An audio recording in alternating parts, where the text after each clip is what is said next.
changing it up for video journal 15. Answering the questions here.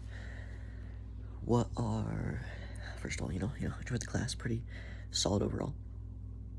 I think it was a pretty good class, and enjoyed it quite a bit.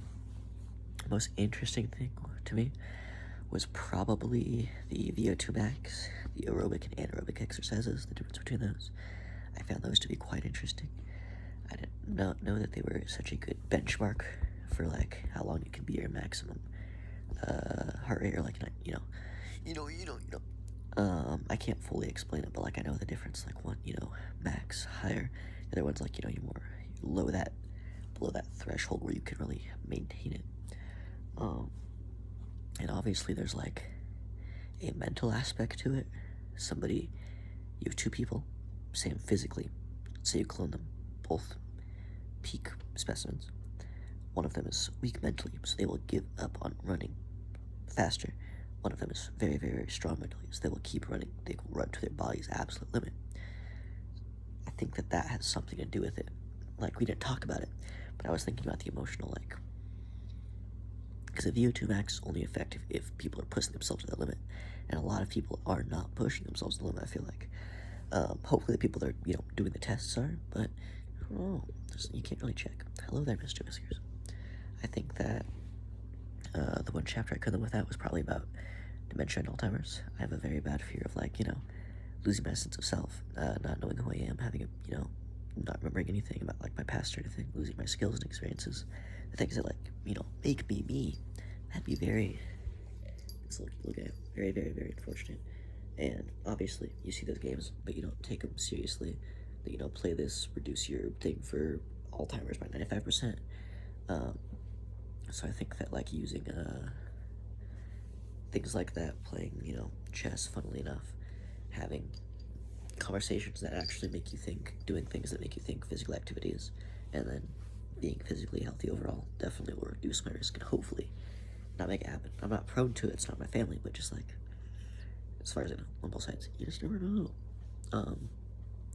Overall, I'd say I got what I wanted to from the class.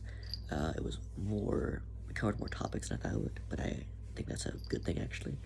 I think it was very useful to, one, get recapped on a lot of things, and two, get confirmation on things that I would, think about, and be like, yeah, logically that makes sense, but I don't know if it holds true. And then, again, it kind of got confirmed, and I was like, okay. Realizing what the different things do for your body, different minerals and vitamins, and all that jazz, carbohydrates, water, fats, and minerals, vitamins, all the things, protein, all the things you need to survive. What's up, champ? I think learning about that was pretty interesting. I'd say that I got what I wanted for the most part, because I want to learn about exercise and how, exercise affects our bodies. And I learned that by exercising, both vigorously and, starting small and building up, it affects you very, very, very positively, no matter your age. And then it leads to, higher life expectancy. Some of the topics, I think that you made everything, interesting. They're a little bit more grim, but it's, how it is. It's something that we need to be, aware of, for sure. And I think that overall, everybody should, I don't think it's, necessary, but everybody should have to have a general class like that, I feel like, to, graduate. You are informed of at least so many things, so many diseases, so many things to make your life, better if you want to. What makes people's life worse, what takes off years of your life, what adds, years of your life, how to make yourself less prone to diseases. I think it's all very useful, so I feel like there should be some sort of requirement to take a class like that, and it was very short. You didn't give a lot of homework at all, so it's a good class overall.